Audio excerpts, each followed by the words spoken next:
Okay, so now let's see how we can take what we learned yesterday and apply it to solving 3x3 systems of equations. And to do that, we are going to use what is called the Gaussian elimination with back substitution method. Okay, and there's a little bit of information about Carl Friedrich Gauss, German mathematician, known for a lot of different things. One of them is solving systems of equations using matrices. And the idea that he came up with is to get ones in the main diagonal and zeros underneath of the augmented matrix. So what that means, okay, so yesterday we talked about how to write an augmented matrix, okay. So we're going to have, oops, daisies.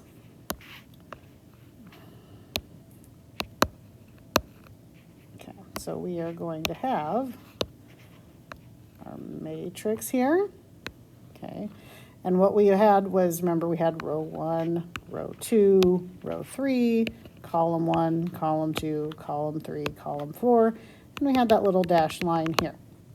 Okay, so what that makes is, on the left of the dotted line, it makes a 3x3 matrix. And what we want to do is we want to get zeros here, and here, and here.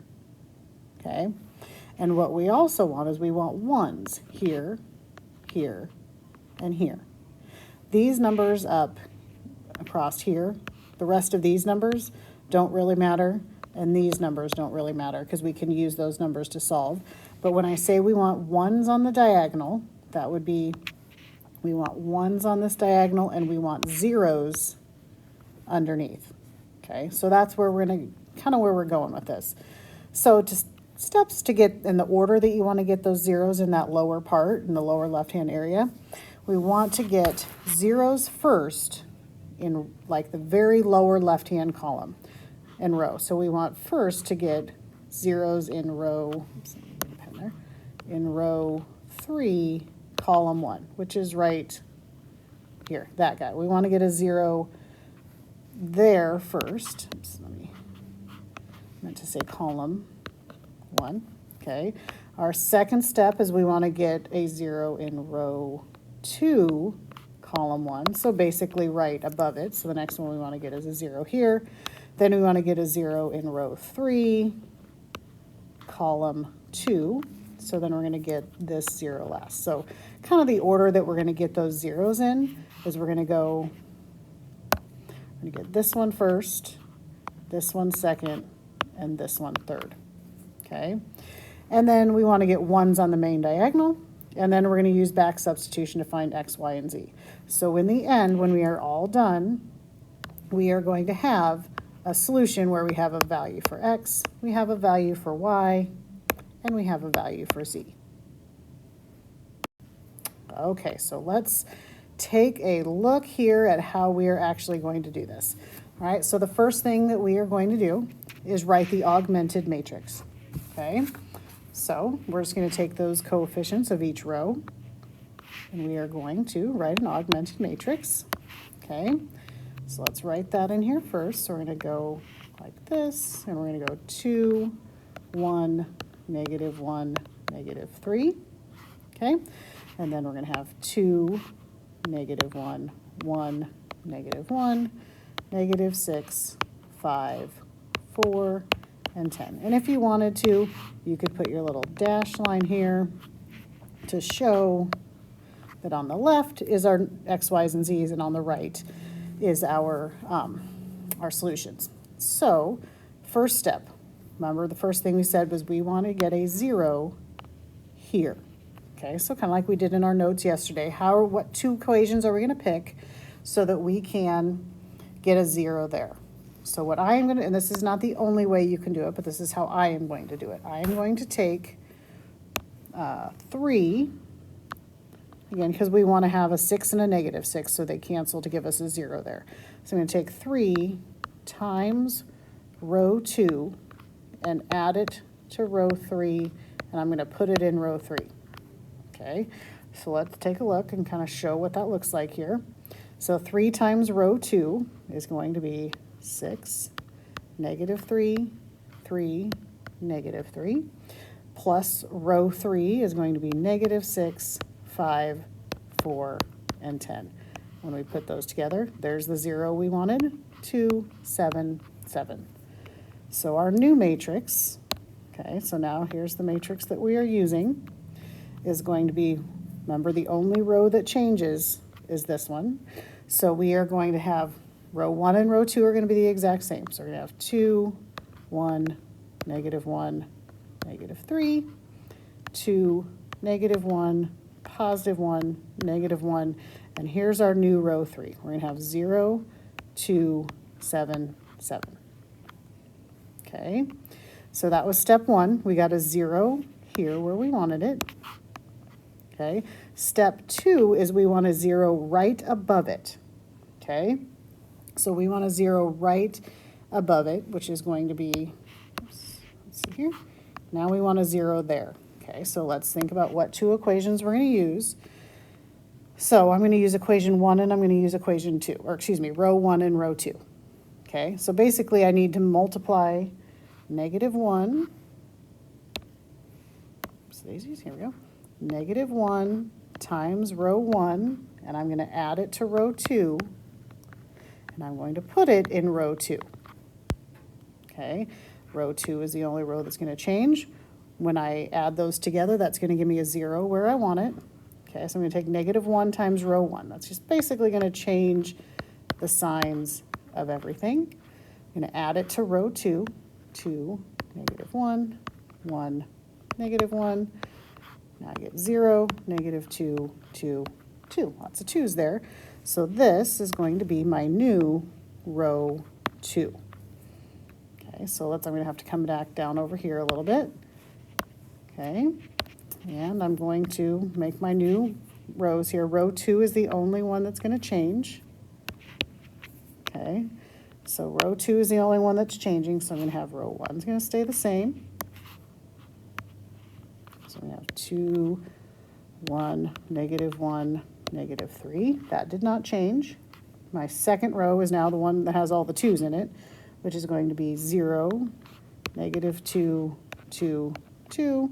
And my third row, let me make my matrix a little bit longer here. My third row is still the same. It's still going to be that 0. We still have that 0 where we want it. 2, 7, 7.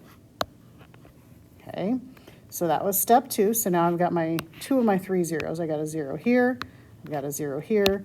The last place I need to get a 0 is right there. Okay, so now what am I going to do? Let's take a look.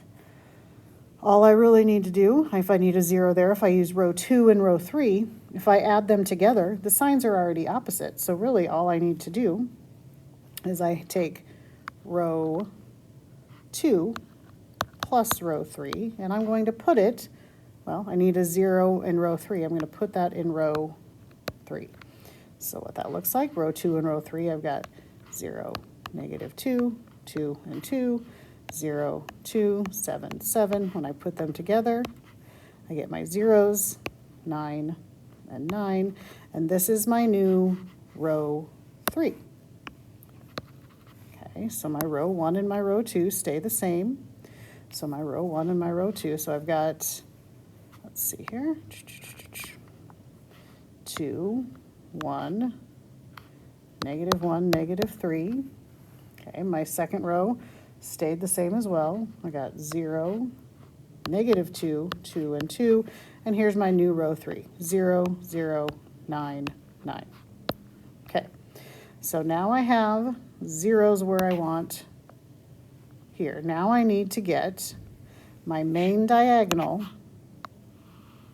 needs to be 1s. Okay, so that was the next step. We need to get that main diagonal so that that 2 is a 1, that -2 is a 1, and that 9 is a 1. And remember, one of the things that we could do, and I'm going to do this all in one step, one of the things that we could do was we could multiply any row by a non-zero number, right? So I am going to do each one of these rows, I'm going to multiply them by a different number. So I'm going to multiply 1/2 times my first row, because 2 divided by 2, if I take half of 2, it's 1. I'm going to take -1/2 times row 2, and I'm going to take 1/9 times row 3. Okay, and I'm going to put that down on the next little area here. So by doing that, remember, I'm not adding any rows or anything together. This time I am just multiplying each row by a what did we call that on the last page? We called it hang on, multiply an equation by a non-zero constant. Okay, so that's all that I did there. So I'm going to do that here, and that's going to give me, okay, I am going to have 1/1 half, -1/2, -3/2, because I took half of everything. Then I'm going to have 0, 1, -1, -1. And then let me make my column here, my column a little longer. And then I'm going to have 0, 0, 1, 1. Okay, that's all lovely. Now we have what we want.